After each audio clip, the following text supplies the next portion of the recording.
Welcome to the Core Connection. I'm Mira Rubin here with you on Enlightened World Network. And today's topic is receiving. Life's bounty is so vast and available at every moment, if only we can make ourselves available to it by opening ourselves to receiving those gifts. So that's what we're going to talk about today. And it should be a fun conversation. Before we get started, let's take a minute or two to get present. So let's take a deep breath in through your nose and hold it. And imagine clean, crisp oxygen flooding your lungs, flowing into your bloodstream, nourishing all your cells, all your organs, bringing vital life energy to your body and being. And as you exhale, exhale any tension, stress, negativity, fatigue. And now let's take another deep breath in through your nose and hold it. This time, imagine brilliant, bright light lighting you up from the inside out, illuminating, electrifying, and energizing all your cells, all your molecules, all your electrons, creating a brilliant beam of light and energy out from your heart into the world. And as you exhale, exhale any remaining tension, stress, negativity, fatigue. And now let's press our palms together. Vigorously rub your hands together to feel the friction, the temperature, the pressure, the motion, the tickling and tingling when you stop, and allow all those sensations to bring you present right here, right now, into this remarkable physical form that enables you to experience life. Welcome, welcome, welcome. Good morning. Good morning, Rosalind. Good morning, Robin. So good to have you both here this morning, and welcome to everybody else who's joining us. So we are talking about receiving. Originally, I was going to call today's session presencing, but I opted, that's my chair in the background. I opted to call it receiving because we get to open ourselves to receiving the bounty of life. And so often, what is the case is that we're so enmeshed in the distractions of life's demands that we aren't really present at all. We're not engaged. We're just doing very mechanically, automatically. And what we want to do is cultivate our ability to actually experience life, even the mundane things like washing dishes, to not just be doing something to get through it or to get it done, but to be doing it with your being, or to be being as you're doing it, like to be being present. And when we are present, we are experiencing life instead of allowing life to just go by. So what we want to do is to cultivate that receiving. And if we can think about our physicalness as a very, very complex, multidimensional receiver, receiving impulses, sensations, or receiving impulses that manifest as sensations that we then experience. And that's how we interact with the world, is actually by receiving these sensations.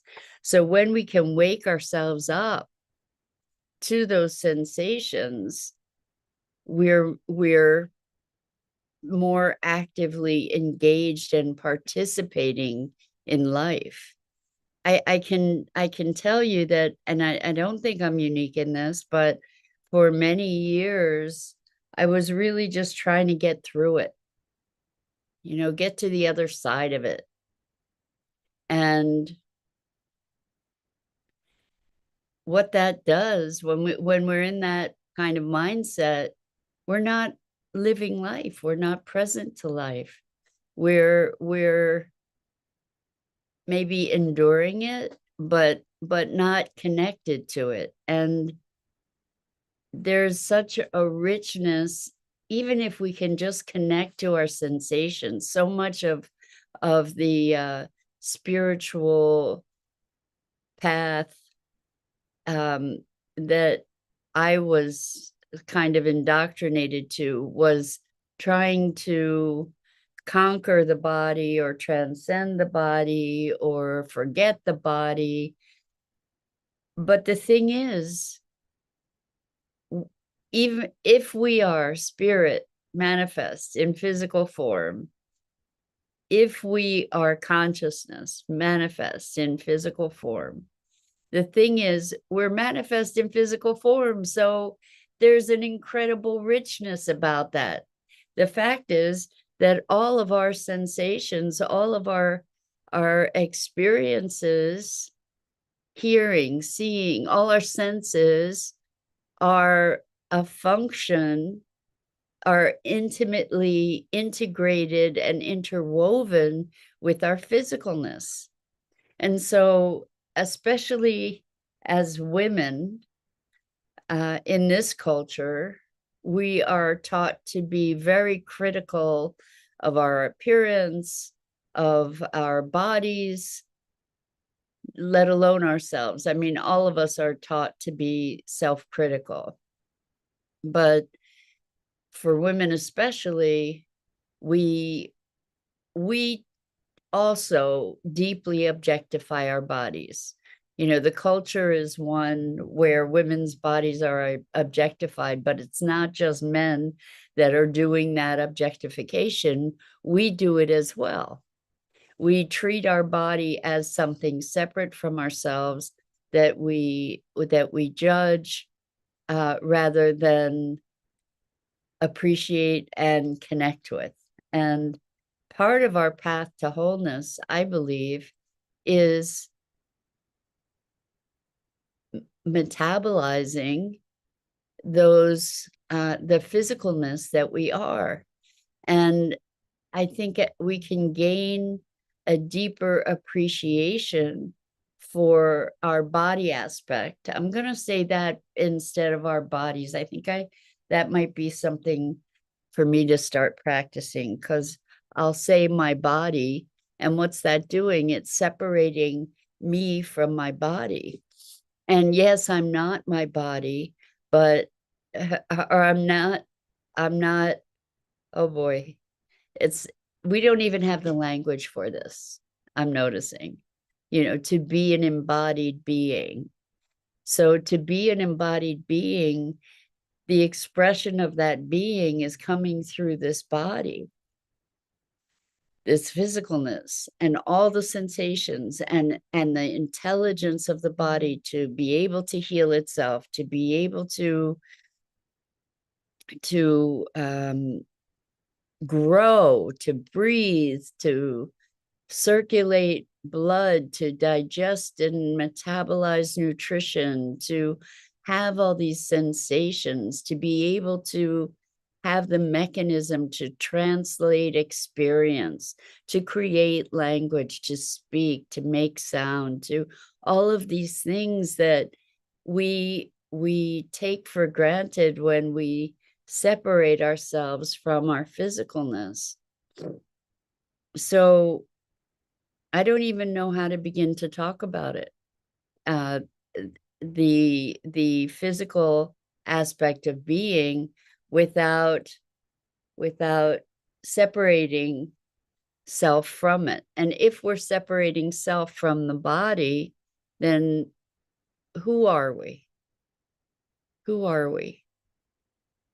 Because so many of the judgments that we have about ourselves, the opinions, the beliefs, the limits that we place on ourselves, they're also deeply entwined, enmeshed, intermingled with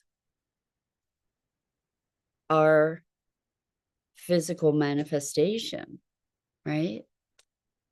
Like our history, we can't separate ourselves from the history that is embodied. I'm just playing with this for, on this level, I guess this is a little a new level of inquiry around it. But, we'll look at our bodies as something foreign. I know I have. It's like, what's going on? Like when I lost my hair, it was just like I'm trapped in this thing and stuff is going on and I'm identified with it, and I'm identified with it, and at the same time I don't seem to have control over it, and I'm at the effect of it. And a friend has cancer and has been going through chemo and all kinds of treatments and having all kinds of other side things happening physiologically. And it I can I have had the experience myself where I felt like my body turned on me. It had its own life and it turned on me. And when we have extra weight or not enough weight, or we have food sensitivities, which I have a number of, or we have toxicity or whatever going on in our bodies, how do we, how can we create a new relationship of receiving that allows us to become more whole? So even just to notice that through our bodies, we are constantly we're receiving information, we're funneling out and filtering out information through the physical vehicle. And and I'm imagining that the way that, like, if we can even imagine that maybe thoughts are things, right? That there's this field and it's got frequencies going on, and we're receivers for these different frequencies and for these different experiences. If we can better attune to what we're receiving, then we can have a much richer experience of life. And I'm imagining that as we attune more to our bodies and like have appreciation, even just the simplest thing, like I invite you to just take a moment and rub your fingers together and just be willing to receive that sensation, like to be present to it. So receiving and presence is maybe are maybe very deeply related, because we're connecting to our environment. And so often the way that we live is barring ourselves off, defending ourselves from, protecting ourselves against, and not actually being in a place of receptivity. Because receptivity is an engagement. It's an openness. It requires an openness, an expansiveness to be able to receive the information. For instance, for me, one of the things that brings me most readily into presence and also into an experience of love and expansiveness is beauty. And there needs to be an openness to receive, perceive beauty. Bernadette, oh my gosh. Good morning. Good morning. It's been forever. Welcome back. It's so good to have you here with us. So we're talking about receiving and the willingness to receive. It's so interesting to me how we may be willing to give and give and give and give, and yet when it comes to receiving, we've got a whole bunch of stuff going on, and we're not an invitation. We're not an invitation for receiving the gifts that are offered us. And I don't mean just gifts that are offered by other people, but even the gifts that the universe offers us all the time. But we're not in receiving mode, so we don't even perceive those gifts. So Bernadette says, been stuck in the body that has a mind of its own and different from my own thoughts. Yeah, so I think, Bernadette, I think that is a common experience, a common plight, is that we feel like whoever we are, we're trapped in this physical thing instead of recognizing that this physical thing is a vehicle of our expression, at least also, if not entirely.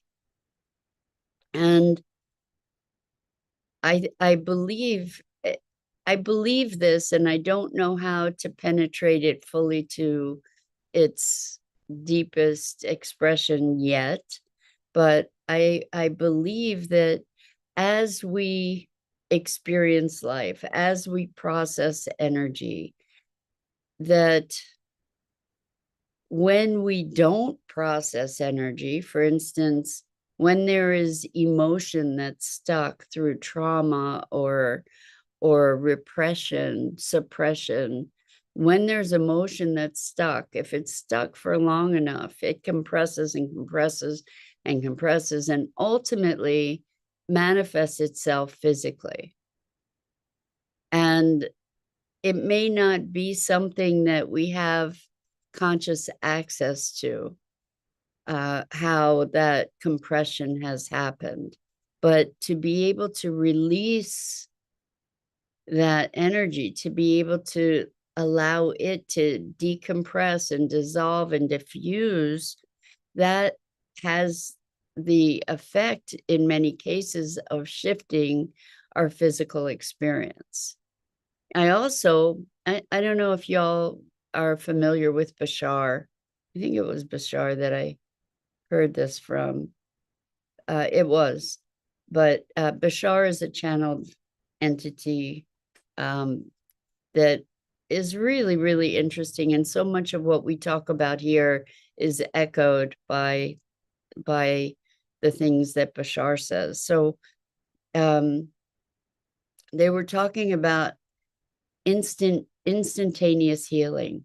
And this isn't necessarily in the line of receiving. Maybe it is, but I thought it was really interesting. And what he was talking about was there are multitudes of timelines. That's what physics says anyway, right? That there are infinite timelines. And so we are expressed, or we have the ability, or we do express ourselves in multiple dimensions, multiple timelines. And so Robin says, I'm enjoying him. Me too. Me too. So what he says is for spontaneous healing to occur, you transition yourself into one of these timelines where you are fully in the experience of a version of yourself that never had whatever that ailment is. And stepping fully into that timeline then disappears the ailment, the complaint, the condition, because it never existed in that timeline. And I truly do believe that we are multidimensional beings. I think we're switching timelines around all the time. It's just that the subtlety of it, the nuance is generally indetectable. So this was years ago, I came up with this notion of how to reconcile the idea of fate and predestination. And what I came up with is that there are these multitude of timelines. At any given moment, we have a choice point. And when we make a choice, that well, each timeline, by the way, in this concept, each timeline is fixed. It has its own trajectory. And then we make a choice and we're catapulted into a different timeline with a different trajectory. And then we make another choice, and then we make another choice. And so it's kind of like this wonderful maze of potentiality where we're moving into different fated paths, but we can move from one to another. And so if there is a multitude and an infinite number of timelines in which we can place ourselves, then we can place ourselves into a timeline where this condition, this disease, dis-ease, or complaint just never existed. We can place ourselves in timelines where our potentials are magnified exponentially. It's really an interesting concept. And I've seen, see, the thing is that switching from one of these timelines to another, usually, as I said earlier, is so subtle because the shift is subtle. The shift seems small, but it's actually put you in a whole different trajectory. So if you think about a rocket ship, if it's off by a degree, that can turn into something quite dramatic over time and distance. And the most subtle shifts can put us on a whole new path for discovery. And mostly we don't detect these things, but every now and then there's a shift that's so radical that things are very, very, very different. And you may have heard of the Mandela effect. And the Mandela effect is how different people have different memories of life and what has happened in life. And